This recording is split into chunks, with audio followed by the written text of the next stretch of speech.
అందరికీ నమస్కారం. आप सभी को ब्रह्मश्री भगवती राघवराव सर का नमस्कार। ఈ కార్యక్రమం ప్రారంభించే ముందు గురువు గారు బ్రహ్మర్షి పత్రి గారికి ఒకసారి మనం ధన్యవాదాలు చెప్పుకుందాం. इस कार्यक्रम को शुरू करने से पहले परम गुरु ब्रह्मश्री पितामह पत्री जी को धन्यवाद करते हैं। మనం గత 46 ఎపిసోడ్ నుంచి ఒక విషయమే చెప్పుకుంటున్నాం. हम पिछले 46 एपिसोड से एक विषय के ऊपर चर्चा कर रहे थे। ఈ రోజు 47వ ఎపిసోడ్. आज का यह एपिसोड 47वां है ఏమిటంటే ఆ విషయం వికృతి, ప్రకృతి, సంస్కృతి. और वो विषय है विकृति, प्रकृति और संस्कृति। ఈ సందర్భంగా అజ్ఞాని యొక్క ప్రవర్తన ఎలా ఉంటుందో తెలుసుకుంటున్నాం. इसी संदर्भ में अज्ञानी का व्यवहार कैसा होता है वह अभी हम जान रहे हैं। ఇంతకుముందు ఎన్నో విషయాలు తెలుసుకున్నాం. ఈ రోజు మరొక విషయం తెలుసుకుందాం. इससे पहले अनेक विषय के बारे में जानकारी प्राप्त कर चुके हैं। आज एक और नए विषय के बारे में जानकारी प्राप्त करेंगे। ఇవన్నీ తెలుసుకోవడం వల్ల यह सभी विषय जानने की वजह से మనం ఇంకా జ్ఞానంలో ఉన్నామా లేదా అన్నది మనకు అర్థమవుతుంది. अभी भी हम ज्ञान में हैं अज्ञान में हैं यह हम समझ पाएंगे। అప్పుడు వాటిని సరి చేసుకునే అవకాశం మనకు ఉంటుంది. तभी हमें उनको ठीक करने का मौका मिलता है। ఒకవేళ అలా మనం ప్రవర్తిస్తూ ఉంటే यदि हम उसी तरह का व्यवहार करते रहते हैं అజ్ఞానంలోంచి బయటపడడానికి ఇంకా ఎక్కువ కృషి మనం చేయవలసి ఉంటుంది. अज्ञान से बाहर आने के लिए और अधिक कृषि करने की आवश्यकता होती है। దానికి తగ్గ మన ధ్యాన సాధన, उनके लिए पर्याप्त हमारा ध्यान साधना, పుస్తకాలు చదవడం, किताबों को पढ़ना, ఇటువంటి కార్యక్రమాలు బాగా వినడం, इस तरह के कार्यक्रमों को श्रद्धा पूर्वक सुनते रहना, బాగా చేస్తూ ఉండాలి. करते रहना है। ఇంకేతంటే మనము అజ్ఞానంలో ఉంటే क्योंकि यदि हम अज्ञान में रहते हैं మనకు తెలియకుండానే ఎన్నో పనులు చేస్తూ ఉంటాం. हमारे समझ के बाहर ही हम अनेक कार्य करते रहते हैं। తద్వారా మళ్ళా మనం దుఃఖాన్ని పొందుతాం. इसके वजह से हम फिर से दुख को प्राप्त करते हैं।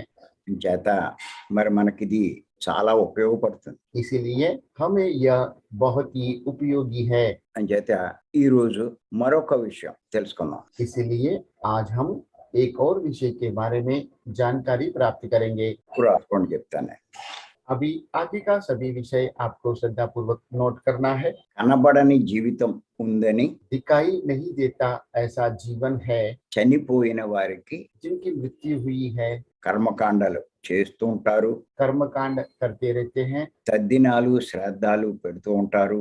श्राद्ध और पिंडदान करते हैं, కానీ ఎంతసేపు लेकिन हमेशा కనపడే జీవితం గురించే ఆలోచిస్తూ ఉంటారు.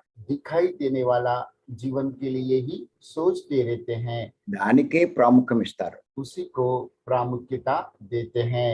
అసలు కనపడని జీవితం గురించి ఏమీ చెయ్యరు. वास्तव में जो दिखाई नहीं देता है ऐसा जीवन के लिए हम कुछ भी नहीं करते हैं। ఇదే అజ్ఞానం. यही अज्ञान है। అంచేత ఊరికే మరొక్కసారి సింపుల్ గా చెప్తున్నాను. కనపడని జీవితం ఉందని కర్మకాండాలు చేస్తారు, తద్దినాలు శ్రాద్ధాలు పెడుతూ ఉంటారు, కానీ కనపడే జీవితం గురించి ఆలోచించరు, దానికి ప్రాముఖ్యం ఇవ్వరు. ఎంతసేపు కనపడని జీవితం గురించి ఏమీ చెయ్యరు. దీని గురించి కొంచెం మనం వివరంగా తెలుసుకుందాం. हमें जो जीवन दिखाई नहीं देता है उसके लिए श्राद्ध पिंडदान करते हैं, लेकिन हमेशा दिखाई देने वाला जीवन के लिए हम सोचते नहीं हैं और उसी को प्रामुख्यता भी देते हैं। वास्तव में जो दिखाई नहीं देता है ऐसा जीवन के लिए हम कुछ भी नहीं करते हैं, यही अज्ञान है। మీరు చూడండి, ఎవరైనా చనిపోతే తల్లి కానీ తండ్రి కానీ తాతలు కానీ ఎవరైనా చనిపోతే यदि हमारे माता पिता दादा किसी की भी मृत्यु होती है तब వారికి కర్మకాండలు చేస్తారు. हम उनको उनका कर्म कांड करते हैं। మరి నిజంగా చనిపోతే ఇంకా లేకపోతే वास्तव में उनकी मृत्यु हुई है, अब वे नहीं है, तो మరి ఈ కర్మకాండలు ఎందుకు చేయడం? ये कर्मकांड करने की क्या आवश्यकता है, దానాలు ఎందుకు చేయడం? दान करने की क्या आवश्यकता है, ఈ పిండాలు ఇవన్నీ ఎందుకు పెడతారు? पिंडदान क्यों करना है, ऐसा क्यों करते हैं? అలా చేస్తున్నారు అంటే इस तरह से हम करते हैं, इसका मतलब వారు ఇంకా ఉన్నారని ఉద్దేశంతోటే కదా. वे अभी भी मौजूद है, ऐसा उद्देश्य से ही हम करते हैं ना। అంటే చనిపోయినా కూడా వాళ్ళు ఉంటారని ఉద్దేశం. मतलब मृत्यु के पश्चात भी वे रहते हैं, यही उद्देश्य से। మరి ఈ కర్మకాండలు, ఈ దానాలు దేనికి చేస్తున్నారు అంటే कर्मकांड, दान धर्म इसे किसके लिए करते हैं, इसका मतलब వారు ఊర్ధ్వలోకాలు చేరుకోవాలని. जिनकी मृत्यु हुई है वे लोग ऊर्ध्व लोक में पहुंचने के लिए करते हैं। మరి నిజంగా వాళ్ళు ఊర్ధ్వలోకాలు చేరుకోవాలి అనే భావం వారిలో ఉంటే यदि वास्तव में वे लोग ऊर्ध्व लोक में पहुंचे, ऐसी भावना यदि उनमें रहता है तो మరి వీరు కూడా కొన్నాళ్ళకి చనిపోతారు కదా. तब ये लोगों के भी कुछ दिनों के पश्चात मृत्यु होने वाली है। మరి చనిపోతారు అంటే చనిపోయినా కూడా వీళ్ళు కూడా ఉంటారు కదా. मृत्यु हो रहा है मतलब मृत्यु के पश्चात भी ये लोग भी रहते हैं। మరి వాళ్ళు వారి యొక్క తండ్రి తల్లి ఊర్ధ్వలోకాలు చేరుకోవాలనే ఉద్దేశం వీళ్ళకు ఉన్నప్పుడు यदि उनके माता पिता का ऊर्ध्व लोक में प्रवेश करने का उद्देश्य इनको है, तब మరి వీరు కూడా చేరుకోవాలి కదా. इनको भी पहुंचना है ना। మరి ఎంతసేపు చనిపోయిన తర్వాతే ఆ పని చేస్తున్నారు. हमेशा मृत्यु होने के बाद ही यह कार्य करते हैं। ఏదో నామకహ చేస్తున్నారు, చేశాం అనే పేరుతో చేస్తున్నారు. यह सिर्फ करने के लिए करते हैं, नाम के वास्ते ही करते हैं। కానీ నిజంగా ఊర్ధ్వలోకాలు చేరుకోవాలి అంటే लेकिन वास्तव में ऊर्ध्व लोक को पहुंचने के लिए చనిపోయిన తర్వాత చేసే కర్మకాండలు సరిపోవు. मृत्यु के पश्चात करने वाले कर्म कांड पर्याप्त नहीं है। ఊర్ధ్వలోకాలు చేరుకోవాలి అంటే ऊर्ध्व लोक तक पहुंचने के लिए జీవించి ఉండగానే जीवित रहते हुए చేయవలసినవన్నీ చేయాలి. जो कार्य हमें करने होते हैं वो सभी करना है।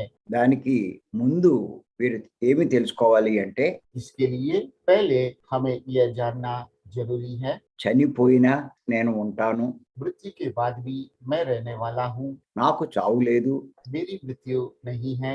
చనిపోయిన తర్వాత ఏ శరీరానికి దహన సంస్కారాలు చేస్తారో मृत्यु के बाद जिस शरीर का दहन संस्कार करते हैं ఆ శరీరం నేను కాదు, वह शरीर मैं नहीं हूँ। ఆ శరీరంలో ఉన్నటువంటి ఆత్మే నేను అన్నది తెలుసుకోవాలి. उस शरीर में रहने वाला आत्मा ही मैं हूँ, यह बात जानना है। ముందు ప్రతి ఒక్కరు ఇది అర్థం చేసుకోవాలి. पहले सभी को यह बात समझने की आवश्यकता है, ఇంకేతంటే ఆత్మ కోసమే ఈ కర్మకాండలన్నీ చేస్తున్నారు. क्योंकि सभी कर्म कांड आत्मा के लिए ही करते हैं। మరి ఆత్మే వారి తండ్రి కాబట్టి क्योंकि आत्मा ही उनका पिता है। మరి వారి తండ్రి ఆత్మ అవుతే వీరు ఆత్మ కాదా? यदि उनके पिता आत्मा है तो वे स्वयं आत्मा नहीं है क्या? వారి తల్లి ఆత్మ అయినప్పుడు వీరు ఆత్మ కాదా?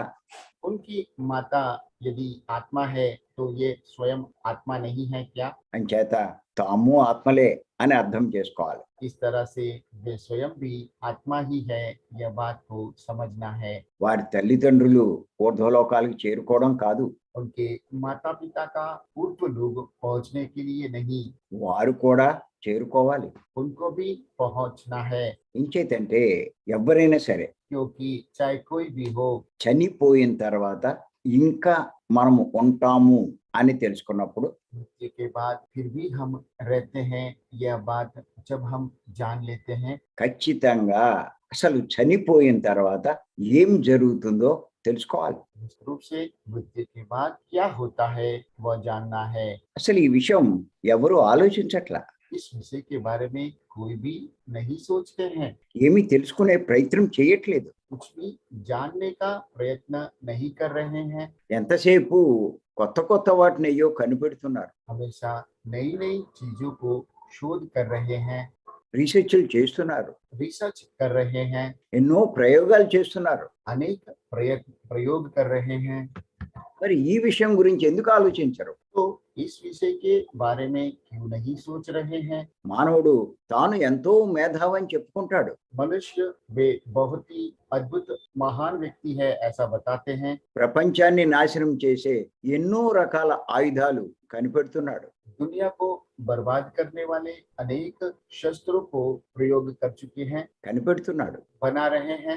ఆశ్చర్యపోయే ఆయుధాలన్నీ తయారు చేస్తున్నాడు. आश्चर्यचकित हो सकते हैं, इस तरह के शस्त्र को बना रहे हैं। ఎన్నో రకాల ప్రయాణ సాధనాల్ని కనుక్కుంటున్నాడు. अनेक प्रकार के प्रयाण साधनों का रिसर्च कर रहे हैं। వందల వేల మైళ్ళు నిమిషాల్లోనే ప్రయాణించగలుగుతున్నాడు. सैकड़ों हजारों माइल की दूरी मिनटों में पार कर रहे हैं। ఎన్నో సుఖపడే अनेक सुख सुविधा युक्त రకరకాల వస్తువులు కనిపెడుతున్నాడు. अनेक प्रकार की चीजों की शोध कर रहे हैं।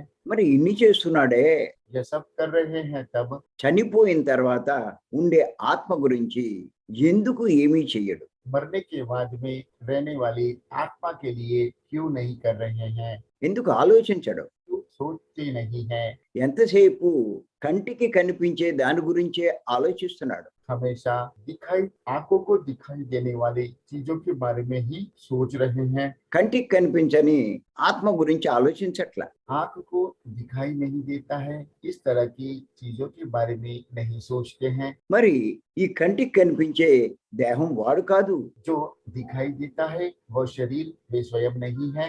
శరీరమే వాడవుతే यदि शरीर ही वे हैं तो అది బూడిదైపోయింది. वो राख हो चुका है। ఇంకా దాని గురించి ఆలోచించేదేంటి? अब उसके बारे में सोचना क्या है? ఇంకా అక్కడితో జీవితం ఆఖరవుతే ఇంకా ఆలోచించవలసిన పనే లేదు. यदि वही पे जीवन समाप्त हो जाता है तो उसके बारे में सोचने की आवश्यकता क्या है? కానీ ఇంత శ్రమపడి ఖర్చు పెట్టి కర్మకాండలు చేస్తున్నాడు అంటే इतना मेहनत करके खर्च करके कर्म कांड का निर्वहन कर रहे हैं, इसका मतलब చనిపోయినా కూడా వాడు ఉంటాడనే ఉద్దేశమే. मृत्यु के बाद में वह रहते हैं, इसी उद्देश्य से करते हैं। వాడి పేరు మీదే ఇవన్నీ చేస్తారు. उनका नाम पे ही यह सब करते हैं। వాళ్ళ కోసం దానాలు కూడా చేస్తారు. उनके लिए दान भी करते हैं। మరి అక్కడితోటే సరిపెడుతున్నారు.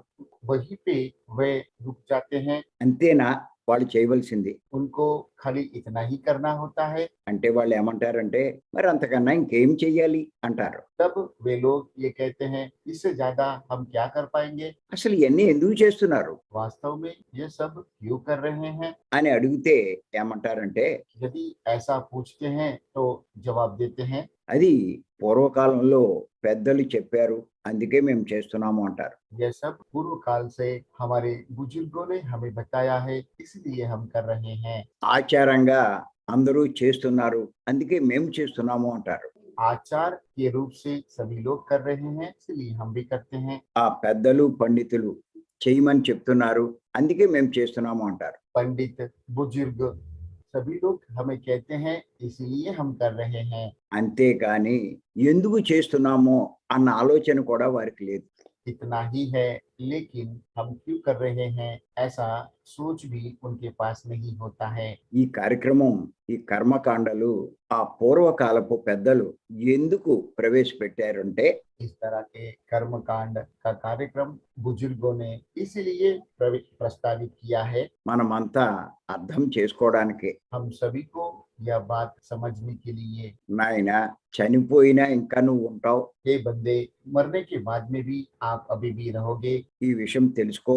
इस बात को जान लीजिए। నీకు చనిపోయిన జీవితం ఉంది, मरने के बाद में भी आपका जीवन अभी शेष है, ఆ జీవితం కూడా నీకు లాభించాలి. आपको वो जीवन भी प्राप्त करना है। అంచేత కాస్త దాని గురించి ఆలోచించు. इसलिए थोड़ा उसके बारे में भी सोच लीजिए। ఎంతసేపు జీవితంలో हमेशा जीवन में సంపాదించడం కోసమే జీవితం అంతా వెచ్చిస్తున్నావు. कमाने के लिए ही पूरा जीवन को व्यर्थ कर रहे हो, సుఖపడాలని చూస్తున్నావు, सुख प्राप्त करने के लिए ही देख रहे हो, సమస్యల్లోంచి బయటపడాలని చూస్తున్నావు. समस्याओं से बाहर आने के लिए ही प्रयत्न कर रहे हो, మరి ఇన్ని ఆలోచిస్తున్నావు. इतने तरह के विचार कर रहे हो, అంతేకాదు చనిపోయేదాకా కూడా ना ही नहीं मृत्यु होने तक బాగా జీవించాలని చూస్తున్నావు. सही ढंग से जीने के लिए सोच रहे हो। మరి చనిపోయేదాకానే జీవితం బాగుంటే సరిపోతుందా? तो मरने तक ही जीवन सही रहेगा तो पर्याप्त रहेगा क्या? మరి తర్వాత నువ్వు ఉండవా? क्या उसके बाद में आप नहीं रहोगे? మరి ఆ జీవితం బాగుండక్కర్లేదా? क्या वो जीवन सही रहने की आवश्यकता नहीं है? అది నువ్వే కదా. वो भी आप ही हो ना। మరి ఆ జీవితం గురించి ఎందుకు ఆలోచించావు? तो उस जीवन के लिए आप क्यों नहीं सोच रहे हो? అంటే ఏమంటారంటే ऐसा पूछने पर जवाब देते हैं, మాకేం తెలుస్తుందండి అంటారు. हमें क्या पता चलेगा, ऐसा बोलते हैं। ఏదో పెద్దలు చెప్పారు అందుకే చేస్తున్నామంటారు. बुजुर्गों ने कहा है इसीलिए हम कर रहे हैं। కానీ ఎందుకు ఆలోచించలేకపోతున్నారు అంటే लेकिन क्यों सोच नहीं पा रहे हैं? మానవుని ఇంద్రియాలకు मानव के इंद्रियों को కనిపించే వాటి గురించే తెలుసు. जो दिखाई देता है उनके बारे में ही जानते हैं, కనిపించని వాటి గురించి వాడికి తెలియదు. जो दिखाई नहीं देते हैं उनके बारे में इनको पता नहीं रहता है।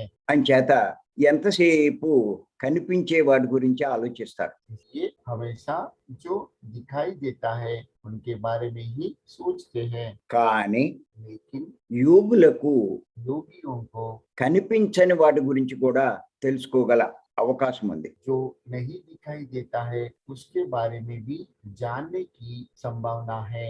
ఆ శక్తి ఉంది. उनके पास वो शक्ति रहता है, వారు తెలుసుకోగలరు. वे यह सब जान पा सकते हैं। వారు ఈ కనిపించని వాటి గురించి చెప్పగలరు. वे जो नहीं दिखाई देता है उनके बारे में बता सकते हैं। మరి యోగులు ఎవరు అంటే तो योगी वे ही है। పతంజలి మహర్షి చెప్పడం జరిగింది. पतंजलि महर्षि जी के मुताबिक యోగ చిత్తవృత్తి నిరోధ అని చెప్పి.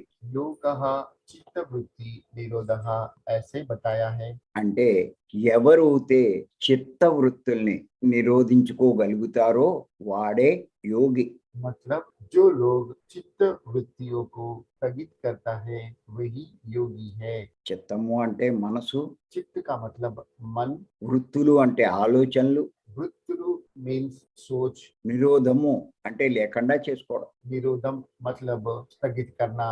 అలాంటి స్థితి इस तरह की स्थिति బ్రహ్మర్షి పత్రి గారు చెప్పినటువంటి ब्रह्मर्षि पितामह पत्री जी ने जो कहा है, శ్వాస మీద ధ్యాస ధ్యానం వల్ల మాత్రమే ఎవరైనా సాధిస్తారు. श्वास के ऊपर ध्यान केंद्रित करने वाले ध्यान की वजह से ही कोई भी प्राप्त कर पाएंगे। అంటే ఎవరైతే శ్వాస మీద ధ్యాస ఉంచి ధ్యానం చేస్తారో मतलब जो लोग श्वास के ऊपर ध्यान केंद्रित करते हुए ध्यान करते हैं వాడే యోగి. वे ही योगी है। వాడికి ఇవన్నీ అర్థమవుతాయి. उनको ही यह सभी बातें समझ में आएंगे, వాడే ఇవన్నీ తెలుసుకోగలుగుతాడు. वह ही ये सभी बातें जान पाएंगे।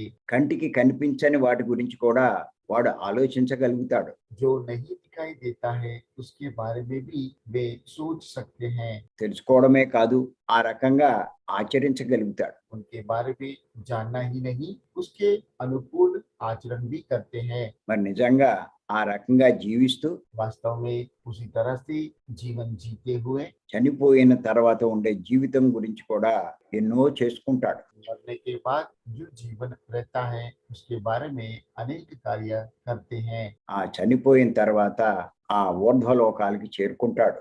और इस तरह से मरने के बाद ऊर्ध्व लोक तक पहुंच जाते हैं, ఎంతో లాభం పొందుతాడు. बहुत लाभ प्राप्त करते हैं। అప్పుడు తెలుస్తుంది వాడికి నేను ఎంతో అదృష్టవంతుడిని. तभी उनको पता लगता है कि मैं वास्तव में बहुत ही नसीबवान हूँ।